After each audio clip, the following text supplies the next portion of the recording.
Hi, it's March 5th, 2017. This is Ramon from Bold Like a Leopard.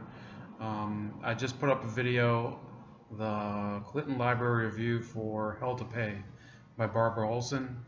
You can find it on both the Bold Like a Leopard page and the library page.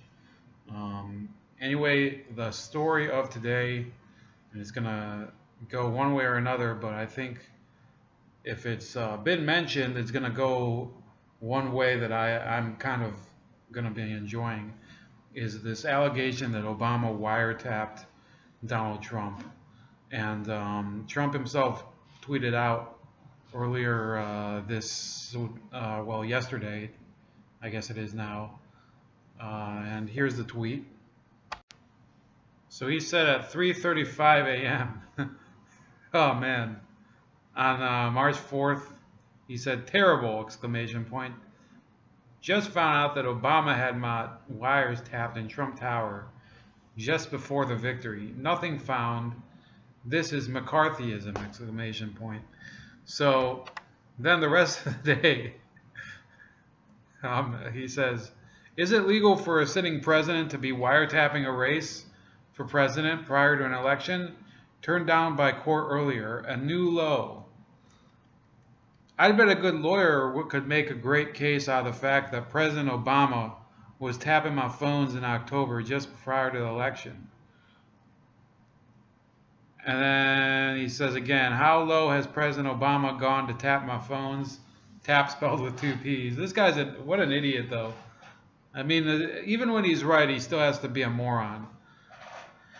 How low has President Obama gone to tap my phones during the very sacred election process? This is Nixon Watergate.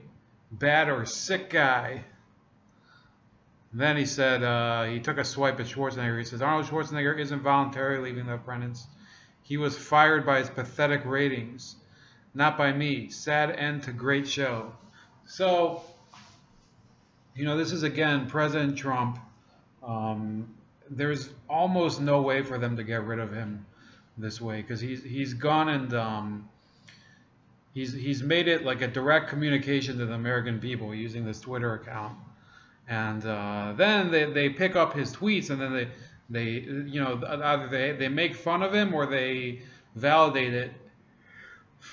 But nobody seems capable of just ignoring him. And that's the real weakness in the liberal media, and we're going to be seeing in the next couple of days. Because now he has access to all that information, it's very likely that now the Trump administration can just publicize a lot of these investigations. If they can find this information revealing that there was a wiretap, that would reflect very badly on A, the Obama administration, and B, on his Attorney General, Loretta Lynch.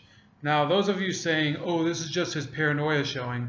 Well, was it paranoia when the Obamas and their Justice Department wiretapped reporters from the AP and Fox News? No, that happened in 2011, and nothing happened about it. Nobody criticized it at all. They had computers seized. They had emails examined and everything. This was the Obama administration's relationship to the press. Nobody complained, I think it was 2 or 3 years ago, when it was revealed through, I believe, WikiLeaks, that the Obama administration was hacking and spying on Angela Merkel of Germany and Nicolas Sarkozy of France. That nobody cared. That was okay.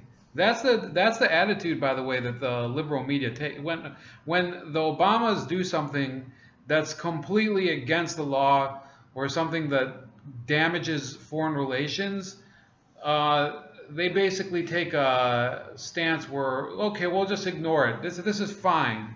That's their attitude. It's always been their attitude towards both the Democrats in general and the Obamas specifically.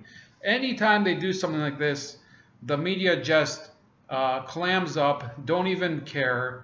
And I think that's why he left office. He had one of the worst foreign policy records of any president ever. It was really,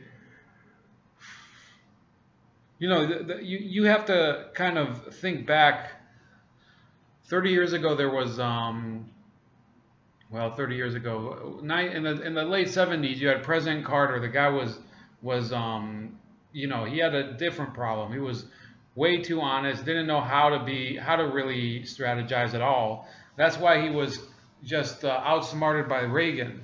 That's why the Democrats lost the Oval Office back then. Now you have these Democrats that are complete spin doctors. They're allergic to the truth.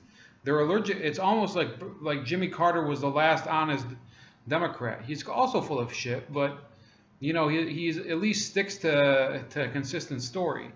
These Democrats nowadays, you have Chuck Schumer, you have Nancy Pelosi.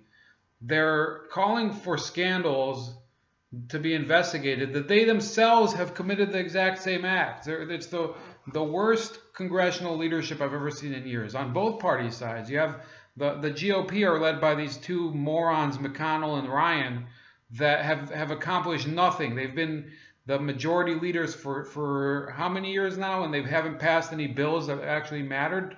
Enough is enough. We have to have, I believe, a movement to support independent conservatives, independents that are going to upend the Republican Party and kick it out of the conservative movement. We're really going to have to make it painful for them, because how much more power can we give them and they don't do anything useful with it? They've taken both houses of Congress. They have the presidency now. They have more governorships and state legislatures, and they still suck the media's cock every day. The McCains and the Lindsey Grahams and then the McConnells and Ryans, I'm done with it. I'm done with supporting them, and you should be too. So anyway, this is Ramon with Bold Like a Leopard. I'll talk to you later. There's going to be another video tomorrow on the Gary Byrne book, Crisis of Character. And this is Bold Like a Leopard, and we'll see you around the bend.